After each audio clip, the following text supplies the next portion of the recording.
And now, Fastened Like Nails with Dr. Mark Hamby. Well, Molly, we're going to finish Proverbs chapter 1 today. And we left off last time where? Turn at my reproof.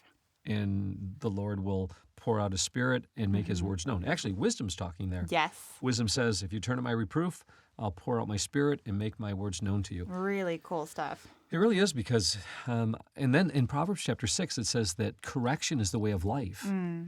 So we're ending this section here by just bringing to light the importance of embracing correction in our lives, which is never easy. No. And not for any of us. But I think correction just needs to be practiced so that when, God brings an adversary in your life or God brings a friend in your life, it says the wounds of a friend are faithful. Yeah. Faithful are the wounds of a friend, but the kisses of an enemy will destroy you. Yeah. So you've got to be really, discerning when God brings, that rebuke, reproof, or correction in your life. Do you spurn it? Do you run away from it? Do you get jealous and envious or bitter towards the person that's giving you the correction? And I think if our listeners and ourselves would just take a moment and think back into time and, all the things, what has really, unnerved you? What has made you mad and angry at what someone has said? It pushes your buttons. Yeah. I think we got to always find, okay, so maybe they're wrong in 90% of it. 99%. Take the 1%, agree quickly with your adversary, learn from it and move on, and then you grow. Didn't Fenelon say something about that when he was talking to someone in one of his letters? I feel like he addressed that. Are you familiar with it? I am. I think that's in one of the dialogues of Fenelon. Yeah. Yeah. Fenelon had a lot to say that I don't like, actually, about suffering silently. I'm sitting here with a broken wrist, and I don't suffer quietly very easily, but there's no rebuke in this, I don't think, other than I shouldn't have been writing a... God just needed to give him a break. Very funny. Broke my wrist in 3 places. I was riding a rip stick, they call it, which is like a skateboard only on 2 wheels with a split in the center of the board where it goes both ways. And I was down in Kentucky, and I had thought I'd mastered it. I was going all the way around like the kids were. Pride goes before a fall. Wow. Okay, I want a different co-host. Sorry. Well, you did say you thought you mastered it. Yeah, when the board went out from underneath me and I landed on my wrist. And in all seriousness.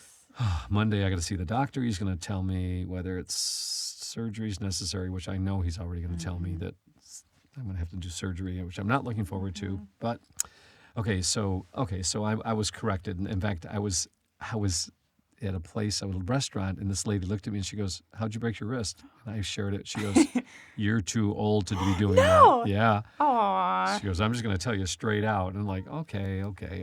That's terrible. Okay, but back to Proverbs. So we're talking about correction. If we heed correction, this is so important. This you got to get this. If we're willing to turn at God's reproof, the word reproof is proven wrong. Oh, interesting. Yeah, where someone kind of like says, "Hey, this is wrong." In marriage, I think it happens. It could and should happen mostly in marriage. God brings 2 people together. There's some strife, and we should be able to speak the truth in love to where the other person is being corrected. We're correcting each other into becoming more and more in harmony with the submission that the Trinity has, the Godhead has. The submission and love for one another. It's perfect submission and perfect love. That's beautiful. Yeah. I was thinking about something like that the other day with the whole, there's marriage, but then also there's friendships and everything that you can have too. And we were talking about iron sharpens iron. And I was thinking about sometimes when we're tempted to look at other people and maybe think whoa, they're doing something so amazing. And that should inspire something inside of us that makes us want to be like that. But then I was thinking if we all fulfilled that, in the body of Christ, if we fulfilled that effectively, which at Lamplighter there's so many different types of people serving in so many different ways, ministering, and it's been really encouraging to see that this semester. But the goal is not like I'm going to be like Sarah or I'm going to be like Mark or Rainey or Rebecca or whoever it is. The goal is that we're all emulating Christ. And so it's Christ in us. And so we're together both working on pressing towards that image, which is really cool in a marriage relationship like you were talking about, but even also any other friendships Yeah. that we have. It's the same. Is you're both working towards the same common goal. Yeah, yeah. And so when you see them and you see those things that inspire you in them, it's like that's Jesus in them. Yes. In fact, I think that's what, when people come here for tours, which we get very often, I think the takeaway is I've never seen people love and serve each other so much. That's what we have here. I think what is most important here at Lamplighter isn't the books that we publish, or the audio dramas that we produce. I think it's the love we have for one another, which is extraordinary. I mean, it takes a lot. And, it doesn't take a lot to love one another. It takes a lot for us to make sure that our relationship is right with Jesus. That allows us to be right with one another. Yeah. And it can be so easy to love someone when things are going good. It's hard to love people like how Paul talked about, the selfless, not self-seeking or envious or boastful. There's like a true, very pure sense of love that God's like kind of been teaching me about. Like, what is love for someone? How do I show that? How do I display that? Because it's not like my first semester, there was someone who drove me a little crazy. And I was like, God, please help me with this. And I was convicted one day. You talk about reproof. So I'm sitting there with my friend and we're eating supper all together. And then I get up to go and I take her plate. And she's like, are you going to take so-and-so's plate? And I was like, yes. Well, actually, I looked over her. I was like, he leaves his plate all the time without without anyone like moving it. He just does it. And she looks at me. She's like, so you're going to move my plate because you love me, but you're not going to move his plate because you don't like him. And I was like, oh, no. And just hearing her say it, I was like, I didn't realize that's what I was doing. wow. And so then I was like, whoa, I really need to show love for this person because that's terrible. That's not love. Because she's like, it's easy for you to love me. She's like, but now you show love to him because that's love. And so then I picked up his plate and I was like, I'm so sorry. Oh, wow. But yeah, so that was something that God was growing me in. Yeah, thanks for picking up my plate, by the way. It wasn't you. It doesn't matter who it was. No, I know. But in all seriousness. But how did you handle that reproof? Oh, I was so convicted. It was Just rough. convicted, or were you mad? Well, I was mad at myself because I hadn't realized it. I hadn't seen it. But not mad at the person who told that to you? No. Wow. So that's cool. Just because I know she loves me a lot. And, I mean, I was being So it's easy to terrible. receive rebuke or reproof from someone that you know that loves you. Yeah. Easier, but not from someone that might be your adversary. So that's so I think, yes, 1,000%. I also think it was easy because that was a small thing. It's a small thing to grab someone's dish. I was being a little bit selfish because I was being like holier than thou, which was wrong. But if it were something more serious, like maybe he was insulting me or something or called me giant or something terrible because I'm a tall person, But if he said something like that and I was like, and then my friend was like, go give him a hug. I'd be like, no, thank you. Like, you don't tell me what to do. Like, it depends sometimes on the scenario and how deeply the sin is in it too. So I've been in the Lord for 43 years now, and I think I'm getting it more than I ever have. So I think when an adversary comes into my life, which God seems to bring in on a regular basis, not all the time. I mean, like at least annually, someone it could be like, a builder, they're building for you. Someone's pouring concrete in my basement. Next thing you know, they're going to charge me, several $1,000s more unexpectedly. You got to deal with that situation. And then you get into this like, not confrontation, but you're like, I'm learning to just speak the truth, the raw truth to people. Say what you mean what you say. But I'm realizing that not everyone can handle that. I had a situation. This was really something. I had one of the builders was here at Lamplighter campus, and I hired him to do some work. And he charged me more than I thought he should have. This was really something. You ready for this? So it was a small part, $25 part, and he charged me $50 for the part. And when he opened the part, it was it still had the price tag on it. Oh, interesting. Yeah, $25. But on his bill, it showed $50. Yikes. And so I went and just showed it to him. I'm like, hey, did you, was this a mistake or was this purposeful? Because it was purposeful, I just need to, I want to be able to have I'll be able to trust you in our relationship because I want you to do more work for me. And he really was mad. Oh, wow. Yeah, he got so mad that he went and undid everything that he had accomplished that day. He had worked for like 8 hours, and he went and took everything out that he did, got in his truck, drove away, and left me with the part and said, keep it, and he was gone. And I was thinking like, and he was like, you'll never see me here again. Wow. Yeah, it was huge. And so Had he just not been confronted like that before? Well, I had to think through this whole thing because, so was this me? Did I do something wrong? So here's a non-Christian, unsaved person, and I'm dealing with him like I thought was biblical.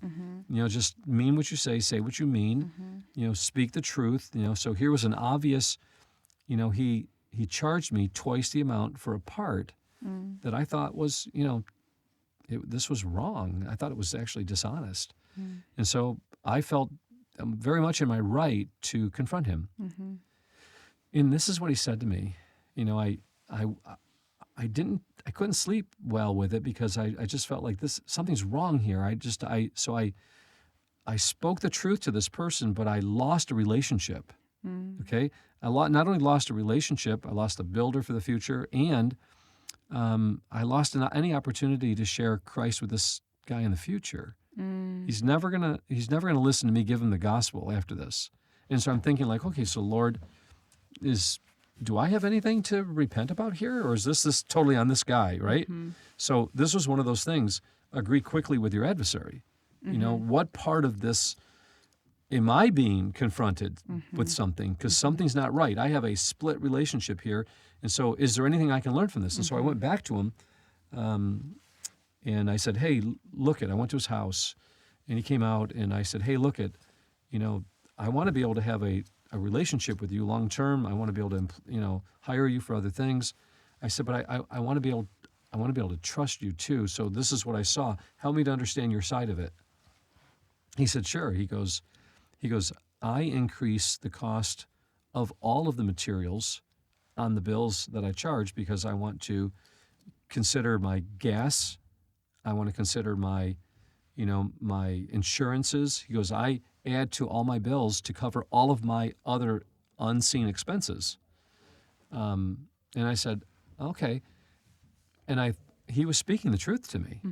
So it was a matter of that's the way he does business. And so I said, well, the next time you bill me for something, just, put down the materials, what they cost, and then just say, and these are the additional charges. You charge 20% extra or whatever it is. I said, that'll be more beneficial to me. And he said, I'm not going to change the way I do billing just because you don't like it. So he's mad. And I'm thinking like, okay, well, you know what? As long as I understand that's what you do, I said, I can accept that, and I apologize. I apologize because I kind of like am trying to tell you how to live your life and how to do your billing in your business, which is none of my business. I needed to understand it, and he didn't give in at all, okay? He's not a Christian. Yeah. He He didn't give in, and so I could have, with my prideful attitude, I could have said like, you know what? I don't need people like you working for me, so we're going to cut my losses here, and we're just going to separate and go different ways. But I really sensed God was telling me like, such were some of you. I mean, this is not worth severing a relationship over. Let's you walk away humbly with this. You learn a lesson that you can't use biblical principles on the world. I can teach Christians this. I can confront you. If you did something like that, I can confront you and say, hey, this is what I saw, Molly. Help me to understand why you did what you did. And we could talk it through. but I don't think you can impose your Christianity like this on the world.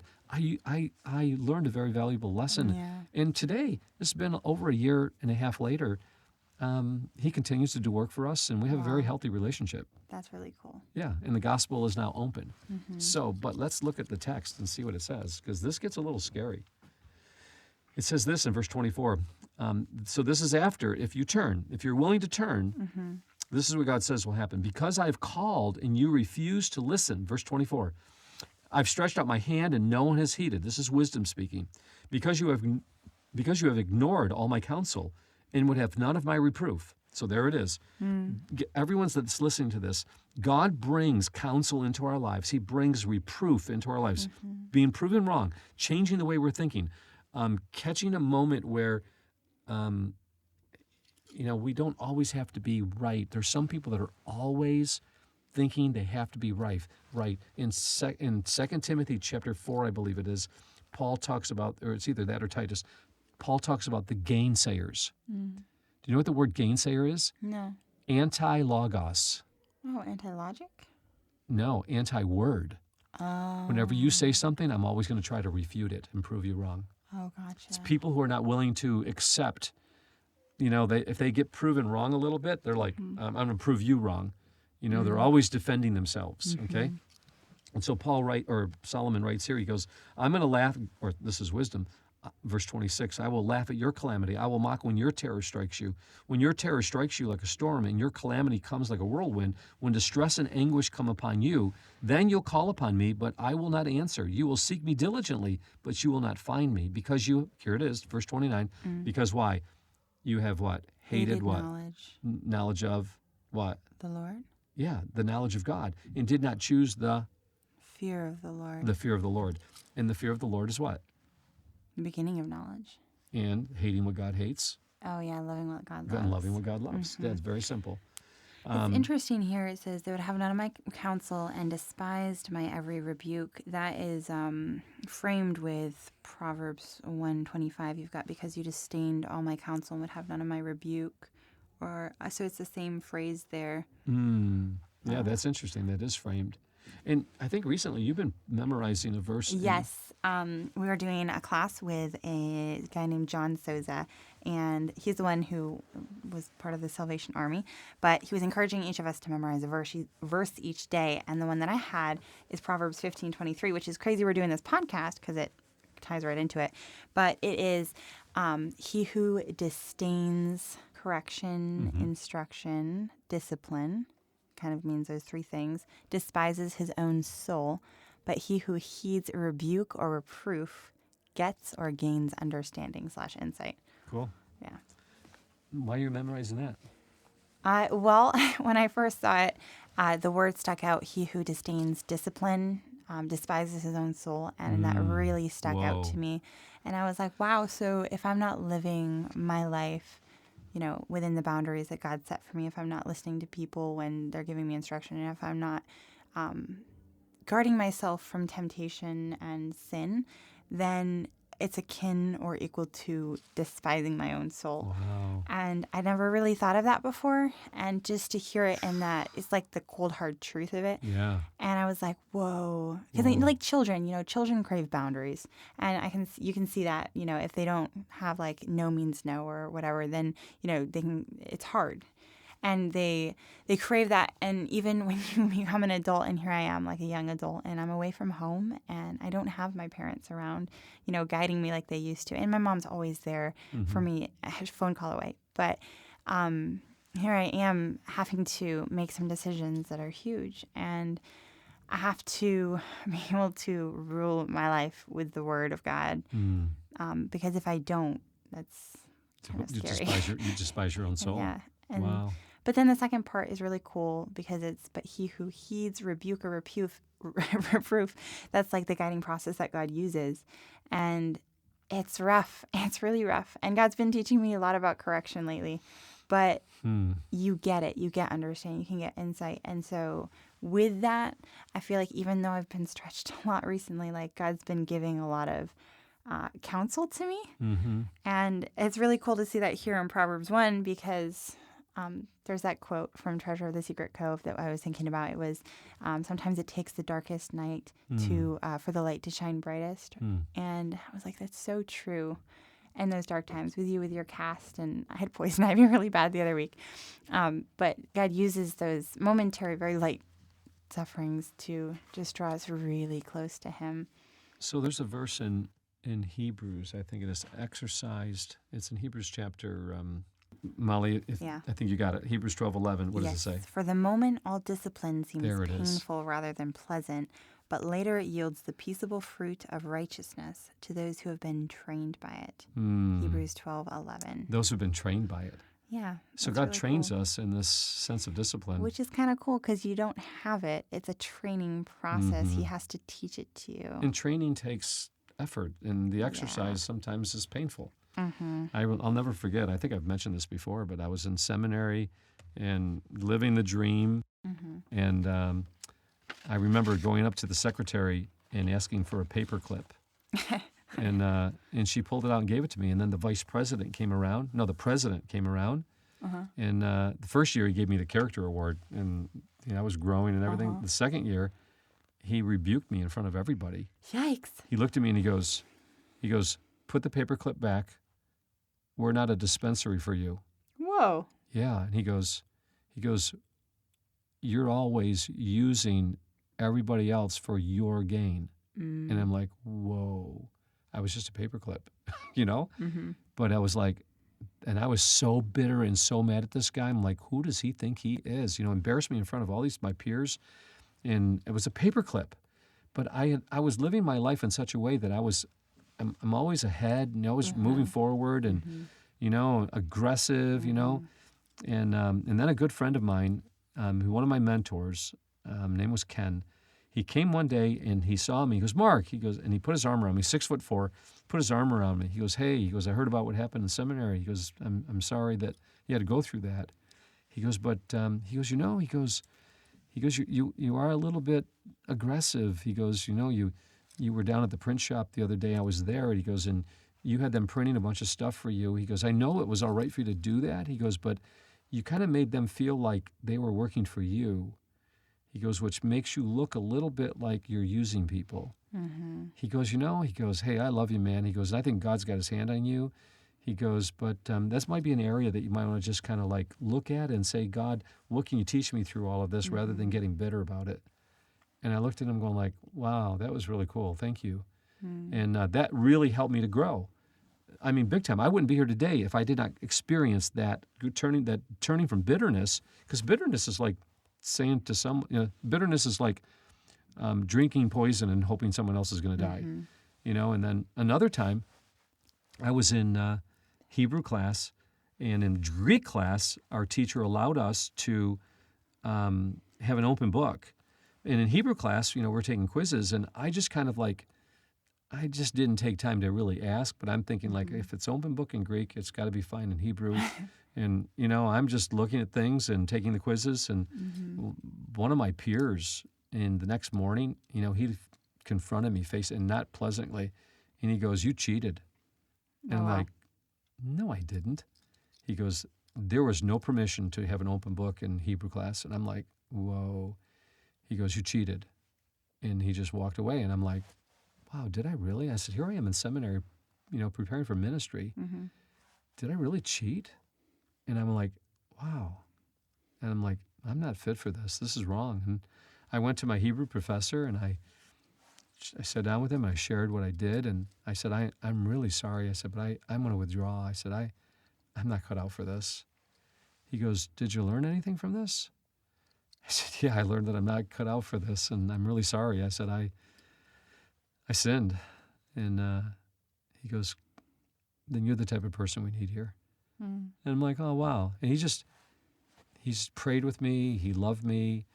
He corrected me with tenderness and gentleness. And, in the book of Psalms, it says, in gentleness, he made me great. And sometimes we got to get roughed up. I've been roughed up a lot. Those were corrections that I needed. And then other times God has brought loving, gentle people in my life to correct me. And if we're willing to accept that kind of correction, it says this. It says, when they They will not have any of my counsel and despise all my reproof. They will eat of the fruit of their own way. They'll be filled with their own devices. And so many people that's happening to today, they won't listen to correction. I know a guy in California, he cannot be corrected. He's ruined his entire family. It says, for the simple are killed by the turning away. That word turning away is they turn away from God. They won't listen to correction, reproof, or rebuke. And God, those are the three, levels of correction. Correction, reproof, proven wrong, and then rebuke. And then punishment, there's a fourth. It says, for the simple are killed by their turning away from God, and their backsliding. And the complacency of fools destroys them. That word complacency is interesting. In the King James, what does it say in the King James in verse 32? I don't have the King James version. Okay, I'll read it to you. It says this. It says, for the turning away of the simple shall slay them, and the prosperity of fools shall destroy them. And it's interesting that King James uses prosperity and the ESV uses complacency. And the reason that those two connect is because when things are going well and you don't see any reproof or rebuke and you feel like things are going well, whether it's prosperity or complacency, it's the same thing. It's like you don't need God at this point because, you're sliding through life and you're prospering. So you don't care about what other people say. You think you can get away with it. You don't feel compelled to change. And that's dangerous. And then verse 33, Proverbs 1 ends here. It says, but whoever listens to me will dwell secure and will be at ease without dread of disaster. Oh, that's beautiful. Yeah. You sleep sweet. You have sweet sleep at night. And you can rest that, Lord, you're changing me. And it's not always easy, but I have this peace inside of me. And when we have that kind of peace, we know that God is with us and changing us, and we can move forward and look forward to the morning where there's a new day ahead of us, and God is ready to open new doors for us to walk through, but it only happens if we're willing to accept correction. Molly, we look forward to doing this soon. Chapter 2 next. Yes. I'm looking forward to that. I'm excited. We're going to talk about searching for wisdom more than silver, gold, and hidden treasure. It'll be beautiful. That'll be next. God bless.